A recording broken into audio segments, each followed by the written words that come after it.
روز بخیر دوستان عزیز، امیدوارم که همتون صحت و سلامت هستید. ما هم شکرانه خدا سازیم خوبیم.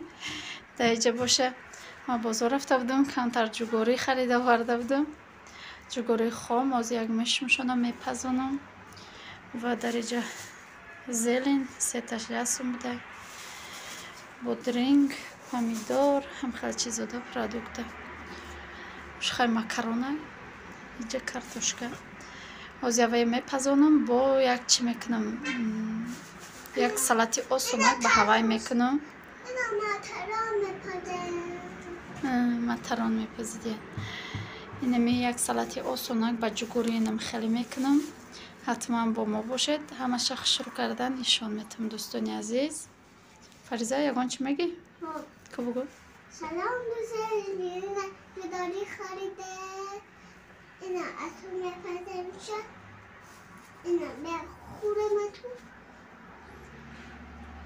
چیز دارم بازی بتونه. تو یگان چی نمیگی؟ چی ده؟ ما میخوایم میموشو ما خیلی تو خیلی میدونی؟ های تو خیلی میدونسته. اینم خیلی دوستان عزیز با ما باشه تا آخر ولاگ حتما. آزی خیلی نچوجا، آزی سلاد میکنیم.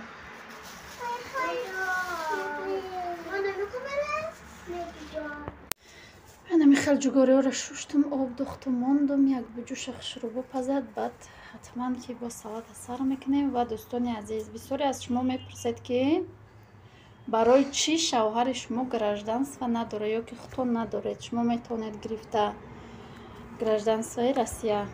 برای که نمیدونم برای چی باشه. همین شوهرم کتی اوچایسونیا نرس فریزه جوشه. همین شوهرم کتی اوچایسونیاشون زخصی داشت، خودش چخلکی نخواستگی گرفتن و تا زیرا نمیخواه. اگر بخواه ممکن در همین بین یک ماه دو ماه بگیره، نکم نمیخواه. خودش نمیدونم برای چی همین گражданство روسیه نگرفته، دوام نکده.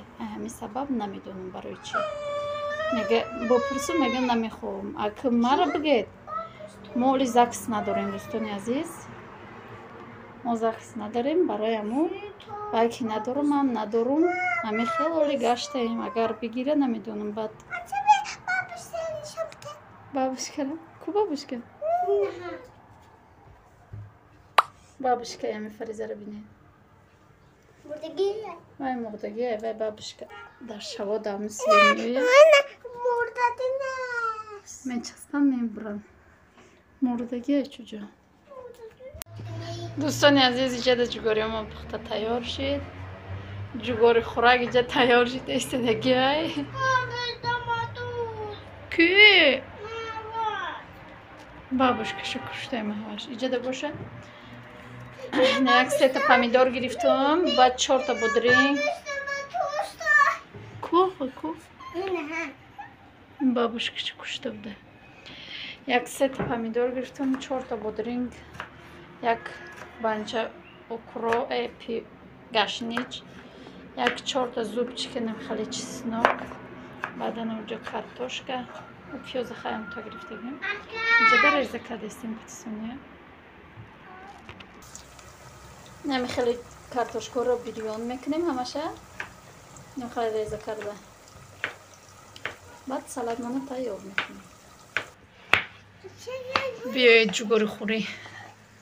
چقدر که پای فریزه را دیده استید پاشه یک چکتی زده. چند روز شد فقط با بند میگه.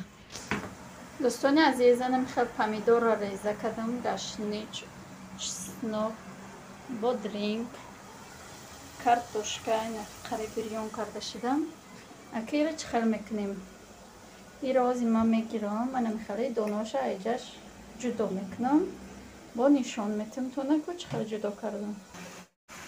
دوستان عزیز انا خیلی با کارچا گرفتم، همش اینا خیلی دام کردم. انا یک تیار شده همه چی. آزی سر میکنم، سلات خوش رو کده تیار میکنم. جوگوری را انداختم، بودرینگ انداختم. نه اینجا کم ترشا میمونم. این برای چی؟ اینجا دا پامیدور میندازم. سونیا دا پامیدور ممکن نیسته، برای همین دا سونیا دیل تیار میکنم به پامیدور.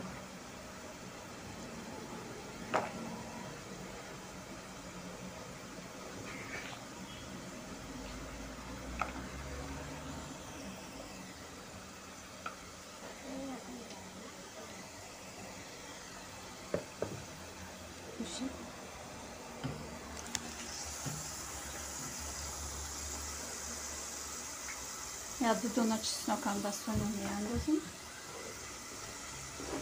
Гашнич андохтам. Ин хел меандозам.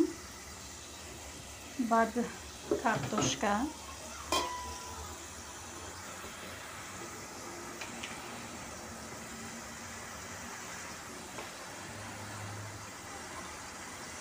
Супер.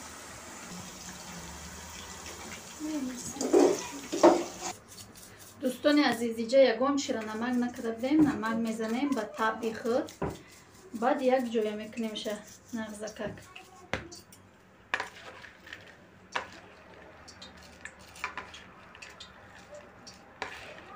سالت خوش خوراکه. باید اینجا بقلاجان هم بدازم. اینه که بودکو نمیخورم، برای همون نمیدازم، برای بخورم گفته. اگر بقلاجان نغز ببینید بقلاجان بدازید، به حد بامزه میشه. با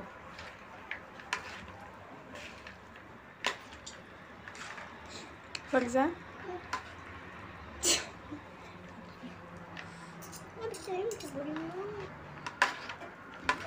نمیخواد. سالت بامزه تیار شد. اکای سونیا رو هم تیار کنیم با پامیدورکه. چخاله که گفتم الرژی برآمدگی چیزای سرخ خوردن ممکن نیست گفتگن. حالا 10 روزه، حالا بعد 10 روز میریم که با چی رزولتاتش چی میشه.